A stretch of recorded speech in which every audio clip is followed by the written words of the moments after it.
captured in midair, the Carlos Antonio de los Santos case. Among the thousands of UFO reports gathered by investigators and civil or official agencies, perhaps the more compelling ones are those involving aviators, because it is generally assumed these highly trained individuals have observational skills above those of the average witness, and their long hours in the air have also exposed them to all sorts of atmospheric and natural phenomena. So, when a pilot reports an anomalous object during a flight, there is a higher chance the case involves something beyond conventional explanations. Some of the most famous close encounter cases fall into this category. The dogfight over Tehran in 1976, Japan Airlines Flight 1628's encounter with a giant UFO over Anchorage in 1987, Captain Ray Boyer's observation of an equally enormous object over the English Channel in 2007, etc. Leslie Kean's New York Times bestseller book is a great source of reference, filled with first-hand testimony of brave men who have not hesitated to put their career and reputation at stake in order to reveal a truly disquieting truth.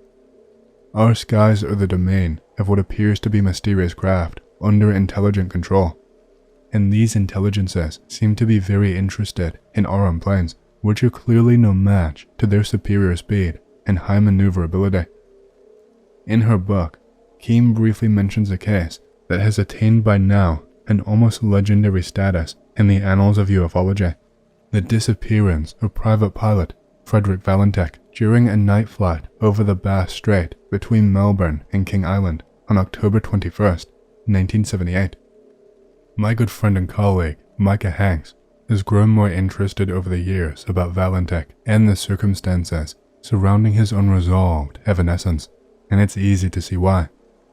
Not only is the idea of a UFO abducting a hapless pilot in mid-flight both alluring and terrifying, but the story is also charged with a certain romantic aura due to Valentek's young age, and the fact that he was completely alone when he apparently had an encounter with an extremely bright, large aircraft that looked as if it was playing with him. A game that, as far as we know, turned out to be fatal for the novice Australian pilot. A few years ago, when the official report on Valentek's case was published online by the Australian government, I spent an entire Saturday afternoon poring over the digitized copies of the faded and sometimes illegible notes written by the agents who interviewed both Frederick's parents and his then-girlfriend. I remember telling Micah that for me, the most interesting thing I found through the report was the fact that Valentek had had an apparent interest in unidentified flying objects, and he had also been very impressed with the movie Close Encounters of the Third Kind, which had been released the year previous to his disappearance. During a conversation between he and his girlfriend, the young woman told the investigators the subject of UFOs was brought up, and Frederick told her how he would like to take a ride inside a flying saucer, but never without you. I did not realize how deeply moved Micah felt by this account until he released a song inspired by this very phrase. Yes, the Valentek's case remains interesting and worthy of a further inquiry, despite some debunkers' attempts to downplay it. And yet, I think there is an even more important close encounter involving a pilot that has not gotten the level of attention it rightfully deserves. The harrowing story of Carlos Antonio de los Santos Montiel, a young Mexican pilot who once found himself at the complete control of 3 anomalous objects surrounding his aircraft. Unlike Valentek, however, Carlos returned from his face-to-face with the unknown to tell the tale. The encounter. It was the morning of May the 3rd, 1975, and Carlos was a 23-year-old pilot working for a private company, eager to attain more experience and more flight hours under his belt. You could say the need for speed was in his blood. Both his father and older brother were also pilots. On that day, the memory of which would haunt him for the rest of his life, young Carlos was returning from Zihuatanejo, a coastal city in the southwestern state of Guerrero, to Mexico City. He woke up very early, had a good breakfast, fueled the Piper PA-24 with registration XB-XAU he would pilot, detailed the flight plan, and took off for the Benito Juarez International Airport on what should have been an easy and uneventful flight. Just a few seconds after he passed the VHF omnidirectional radio range (VOR) beacon and corrected his course, Carlos had an eerie feeling, as if someone or something was observing him. Not an unusual sensation if you were sitting in a crowded bar, but certainly unexpected when you were flying thousands of feet above the ground. And that is when the pilot glimpsed something out of the corner of his left eye. He turned to observe a wingless craft of a dull grey color. The object, which had a shape of a flattened rugby ball, was smaller in size than Carlos's plane, about 3 to 4 meters in length, with a cabin on top equipped with a windshield made of what looked like polarized dark glass, was flying silently just above the Piper's left wing. He immediately had the same weird feeling coming from his other side, and saw a vehicle with the same characteristics flying over his right wing. Carlos had no time to react, because a third UFO appeared right in front of the cockpit, and this one plunged to the underside of his Piper at a 45-degree angle. Fearing a collision and acting out of pure instinct, the pilot pushed the controls forward to dip the nose of the plane. The object dove in and loudly scraped the lower part of the fuselage, damaging the landing gear. That is when he realized it. The aircraft was not responding. He had lost all control over the airplane. The young pilot felt like he was losing his mind. He had never taken the issue of flying saucers seriously before, and neither had his dad or his pilot friends ever mentioned them. Now he was surrounded by not one, but 3 unidentified flying objects, mere inches away from his fuselage, with Carlos completely defenseless and at their mercy. It was as if some mysterious force or energy emanating from the objects was guiding the plane and keeping it on the air. In a rage, he frantically tried to ram the object to his right, but all his maneuvers were to no avail. The plane kept its original course, but it was gaining altitude, and Carlos Antonio feared that if it went any higher, he would die, because his cabin was not pressurized. A scale model of the objects that took over Carlos's plane. Crying, Carlos proceeded to do the only remaining thing in his power. He radioed a mayday message to the control tower in Mexico City to alert them of his situation. Below is a clip containing a fragment of the original recorded transmission. Mexico Center, from the Extra Bravo Extra Alpha Union. Mayday, mayday, mayday. Go ahead, XBXAU. What is your emergency? I'm surrounded. Mayday. Proceed. Mexico Center, proceed. XAU. I'm apparently flying without control. The plane is without control. I'm not controlling the plane. I have 3 unidentified visual objects flying around me. He repeats this. One of them rushed toward the plane, and it hit me on the lower side of the plane. It stays close to the landing gear. The control tower instructed him to decelerate, but the controls remained unresponsive. The extraordinary ordeal lasted approximately 18 minutes, which surely felt like an entire lifetime in the mind of poor Carlos, who with each passing moment felt more sure of his inevitable doom.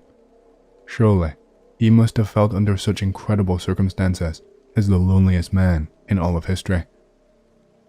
Suddenly, the UFOs detached from his plane and fled toward the Mount Popocatépetl volcano at a speed greater than 900 kilometers per hour and performing an impossible turn of 270 degrees on a very reduced radius of action of just 3 to 4 miles.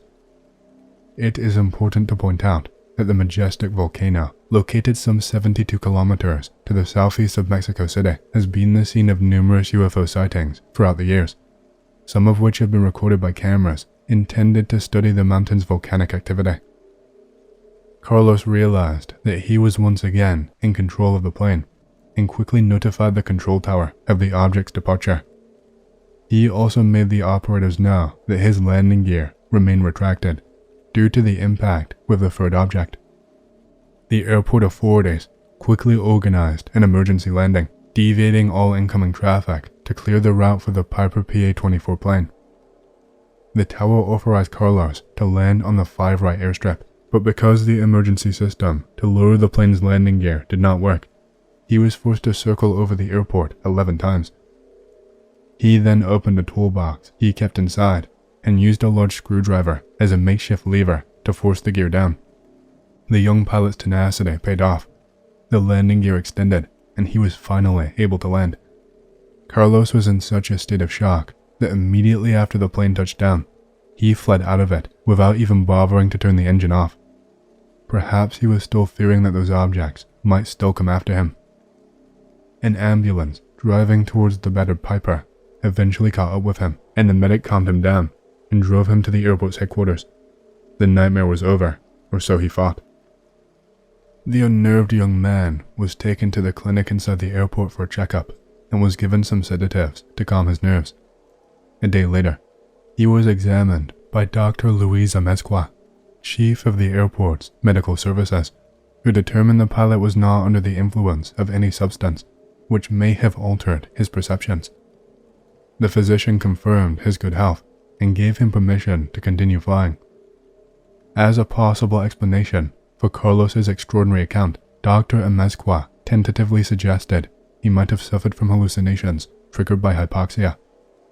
That would have probably settled the matter for all of the authorities concerned and completely ruined the young man's career, were not for the testimony of Julio Cesar and Terrian Diaz and Emilio Estenal Lopez, the two radar operators working that day on the control tower. The radar operators observed a fast-moving echo on the screens departing from Carlos's location at a speed of approximately 400 to 450 knots, making the exact same maneuver he observed from his cockpit.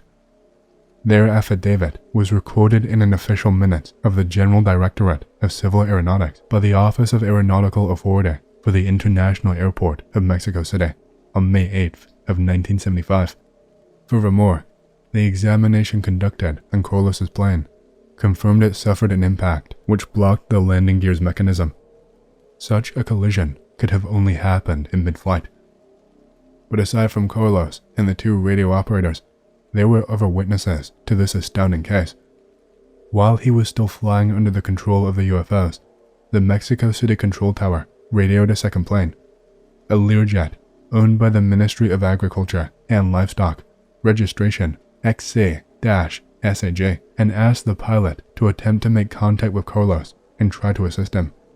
The pilot visually confirmed the presence of the unknown objects and informed the control tower, but could do nothing further.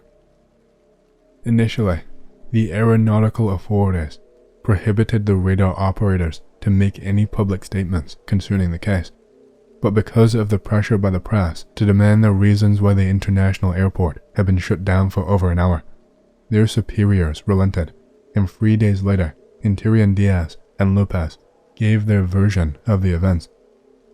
The story became national news overnight and was carried on the front page by most newspapers in Mexico. The analysis. So far, we've numbered some of the reasons why the Carlos Antonio de los Santos case is far better than that of Frederick Valentek, or many other UFO encounters with air pilots for that matter. To summarize, unlike Valentek's sighting, the case did have radar confirmation, which was noted and added to the official investigation. Because of the radar operator's testimony, the pilot's career wasn't harmed. The objects were visually confirmed by a third witness. The plane had physical evidence of an impact which could have only taken place while on the air, further negating the hypothesis that the objects were hallucinations triggered by hypoxia. The UFOs exerted some sort of electromagnetic field on Carlos Antonio's plane, which rendered the control instruments inoperable while allowing it to remain airborne. It is also interesting how the radio still worked during the whole event.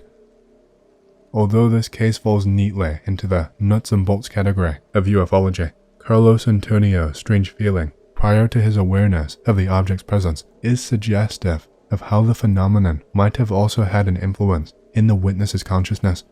However, it must be pointed out that at no time did he experience any sort of non-verbal communication, i.e. telepathy, with the UFOs.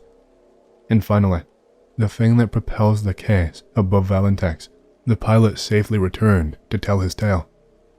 Carlos Antonio kept flying, unhindered in his career or reputation until 2002, when old age finally forced him to hang up his wings. The intimidations. If that's not enough to make this a truly exceptional close encounter of the second kind, there is icing on the ufological cake.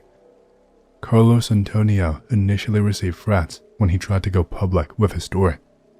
The first appearance he was scheduled to make was in the TV show Un Mundo Nos Vigila, A World is Watching Us, hosted by Pedro Ferriz, the father of Mexican ufology. The hour to go live came and went, but Carlos never arrived to the studio. That night, when Ferriz phoned the young pilot to complain about his missing TV appointment, Carlos explained that on his way to the studio, his car was intercepted by two black-painted Ford automobiles bearing diplomatic license plates, and out of them came 4 individuals wearing black suits. The men had blonde hair, Caucasian features, no facial hair, and, even more strikingly, they all looked completely identical. One of the men in black stuck his head inside Carlos's car and said, "If you appreciate your life and that of your family, don't say anything." His face was inexpressive, and the words were said with a perfect Spanish accent, although with a strange, mechanical tone. The seasoned ufologist assured the frightened young man that, although the identity and origin of MIB was still a mystery, their threats never amounted to any actual harm to the UFO witnesses they intended to intimidate. To be fair, Nick Redfern's book, Close Encounters of the Fatal Kind, was still several decades over the horizon. Pedro Ferriz convinced Carlos Antonio to try again for another TV interview, which he bravely accepted. Ferriz also arranged for a private meeting with his good friend and colleague, Dr. Alan Hynek, who had traveled to Mexico expressly to interview the witness of this exceptional case in person. They met in Hynek's hotel room and questioned Carlos for almost 11 hours.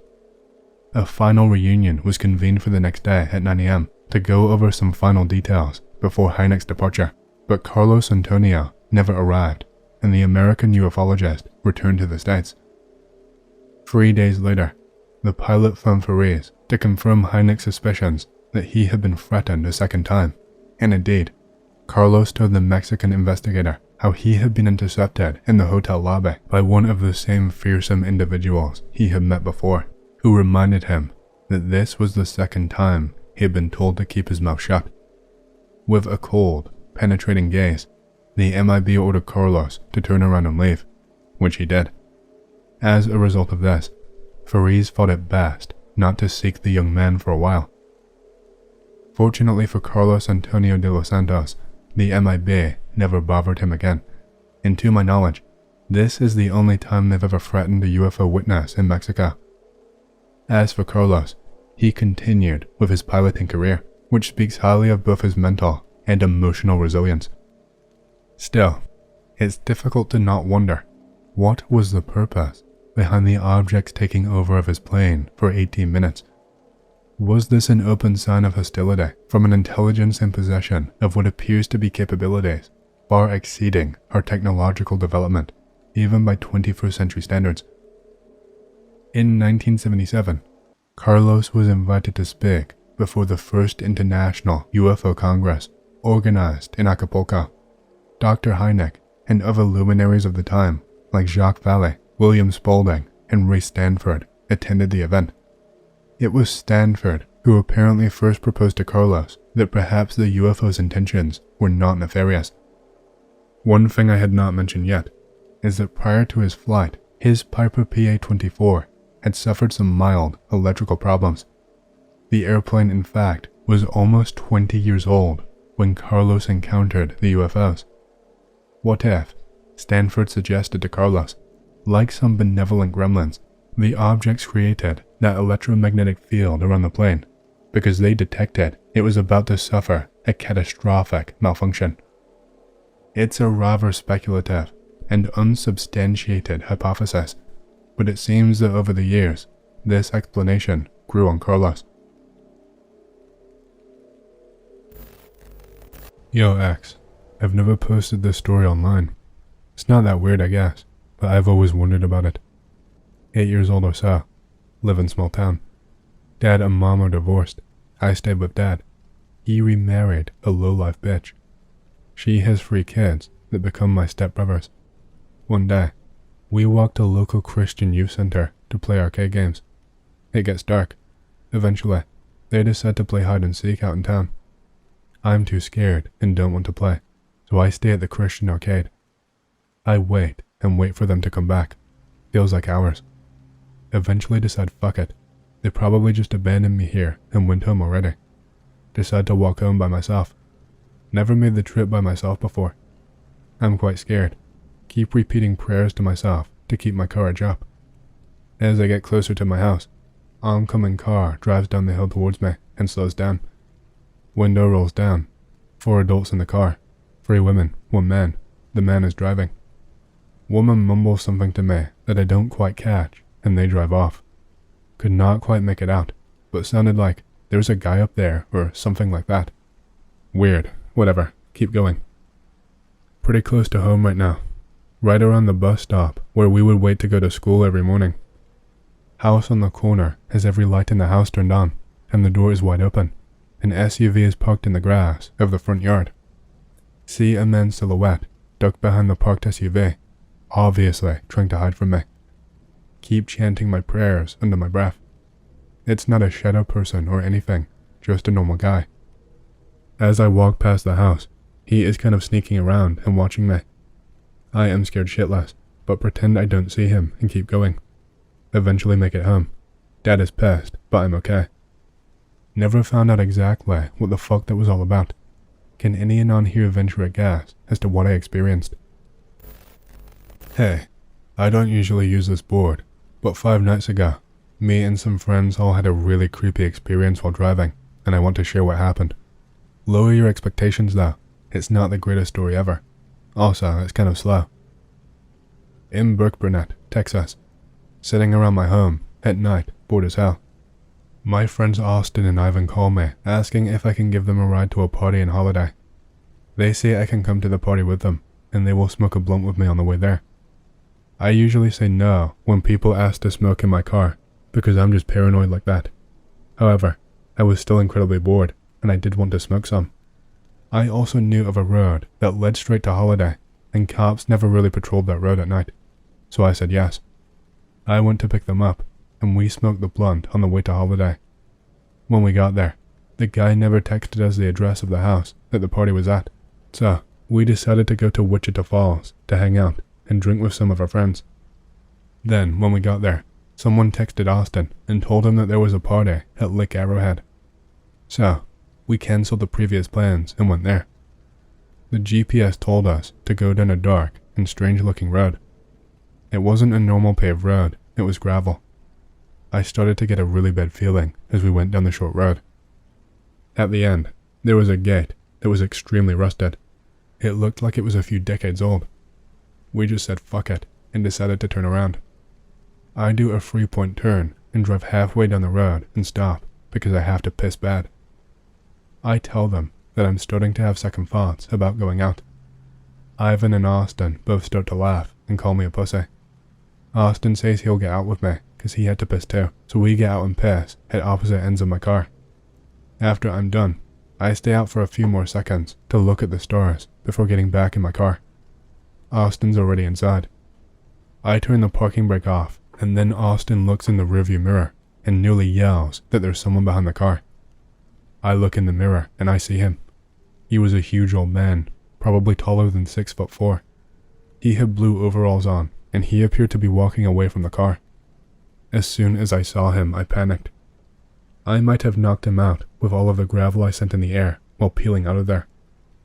As we sped down the road away from the man, we were screaming and trying to figure out what he was trying to do, because his back was turned to the car, but he was so close to it, probably about 3 feet away from it. I realized that he was probably like 6 feet away from me before I got back in, and I did not even know. At that moment, I was more scared than I ever have been in my life. Either he was doing something to the car, or he was trying to do something to us while we were out of the car, and tried leaving after we both got back in. Besides, if he was not planning something sinister, then why did he not try talking to us while we were outside. Why did he sneak up to us so close? All of us decided that this situation was too similar to a horror movie, so we went back to Burke. When I got home, I noticed that there was no damage done to my car, so my second theory is solidified. Well, that's it.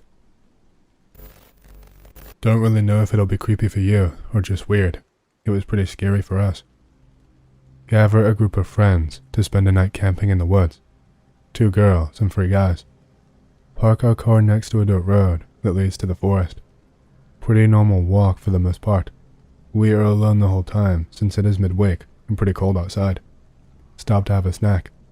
As soon as we open our bags to take our food, we all smell a weird scent. Not something strong, but like when you leave food outside of the fridge and starts rotting. Who the fuck brought rotten food, man? Everything seems in order and tastes good, so we eat and leave immediately. We finally get to a small lake/pond in a clearing. Unpack our stuff and start placing our tents. Getting dark quickly, but it's all set up and we are drinking beers. Same smell as before, but maybe a bit stronger. About 30 minutes later, we see a figure at the other side of the lake, walking towards us. As it approaches, one of the girls realizes it's a girl. She is wearing a pink coat and jeans. Everything looks normal enough, aside from the fact that she's walking out of the woods with no light.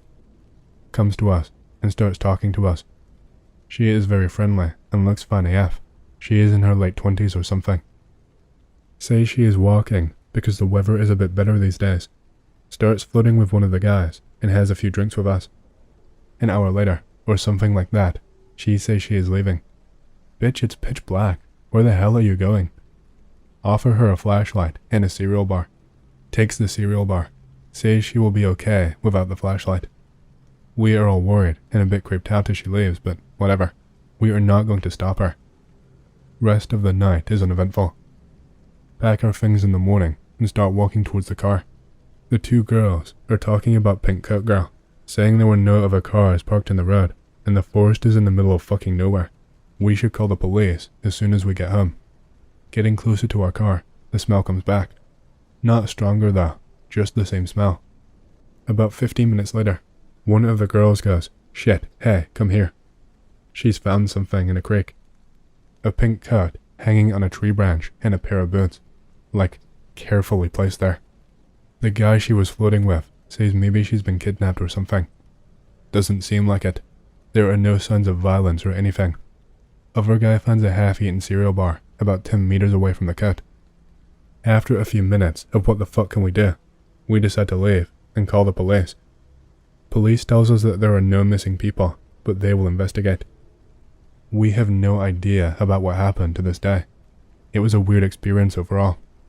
I went a couple of times to the same area and found nothing, but both times were like a year after what I just told you, so that's all I can tell you.